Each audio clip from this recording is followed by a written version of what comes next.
Good morning mga idolo, nandito tayo sa Mo at kasama natin si Joaquin ng Manila. Good morning Joaquin. Good morning, Mr. Shades. Joaquin, pwede magtanong? Pwede naman po.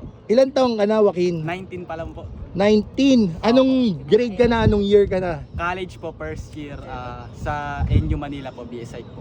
Saan yung NU Manila? Sa ano po, Hoxton po sa Sampaloc. Sa Medyo malapit na rin Sampaloc. po siya sa Quiapo. BS Psychology. Oo po. Shoutout mo ng professor at mga kaibigan mo sa NU. Shoutout po sa mga professor po namin tsaka sa mga kaibigan ko po. Aral tayo mabuti. Yun no, para at least graduate agad. Oo po. Okay, bakit psychology Joaquin? Para po tawag dito. Para matulungan po yung mga taong mentally unstable. Wow, napakabuti mo. Ano masasabi mo sa mga taong mentally unstable? Kasi lalo ngayon, after pandemic, ang daming nangyayari, ang daming problema. So lahat ng tao, even mga bata, ang daming dinadala. Anong masasabi mo sa kanila? Ano po, tawag po dito. Laban lang po, laban lang po tayo, tawag dito. Overcome lang po natin yung mga pagsubok na nangyari sa buhay po natin. Oh, tama. Tsaka hingang malalim, dasal, Opo. tapos alisin yung mga problema. Tsaka laging makipag-communicate Opo, sa lagi mga po kaibigan, sa makipag-usap pamilya. Kasi tawag dito, bago po dito, no one is an island. No one is an island, totoo. No man is an island. Oh, kaya okay din na may mga tropa kayo, no? Tropa mo. Oh, shoutout mamaya sa inyo ha. Tropang Abyan. Okay, so BS Psychology, ilang years ka nang nagbabike? Ano po, magti 3 years pa lang po. 3 years na. Bakit ka nagbabike, Joaquin? Tsaka Ano sino nag-influence sa'yo? Dati po talaga, di talaga ako marunong magbike. Natuto po ako magbike nung parang mga 16 years old po ako, tawag dito. Pinuwersa po ako ng kuya ko nung bigla akong binila ng bike Sabi, magbike ka para hindi ka lagi sa bahay puro kasi. As in, totally hindi ka marunong pumadyak, Opo, wala pong balance, hindi po ako marunong. Wow, ang galing mo. So, after ka bilan ng bike, doon ka natuto dahil sa kuya mo. Opo. Shoutout mo kuya mo dahil Ay, sa kanya. Shoutout po sa kay Kuya Ras. As in, kapatid mo yan. Opo, thank you po sa Okay, very good siya. Talagang dinala ka niya sa good influence na Opo. sa pagbabike. Opo. Okay, 3 years na, tama? Opo. So, saan na yung pinakamalayong lugar na puntahan mo gamit yung bike mo? po, yung pinakamahirap, Infanta po. Pinakamalayo? Pinakamalayo po, Infanta, tsaka Quezon Province. Infanta. Ilang kilometers tsaka sino kasama mo doon? Solo lang po ako noon, yung Infanta po, nasa lagpas 100 din po. Pero puro ahon po siya. Ba't ka nag-solo ride sa Infanta, Quezon? Anong trip mo? Hindi, sanay po kasi ako mag-solo ride. Mas gusto mo minsan nagsa-solo ride Opo. ka? Tsaka para pagka tawag dito, wala po tawag dito.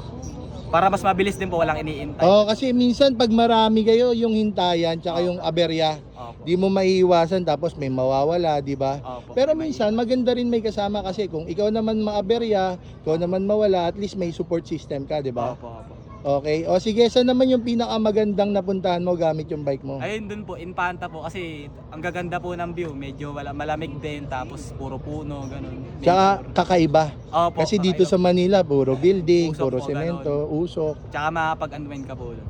Tama. Okay, saan naman yung pinaka-challenging para sa'yo? Dun po, Infanta kasi puro ahon, tsaka sa sa Parawagan kasi po, lubak-lubak.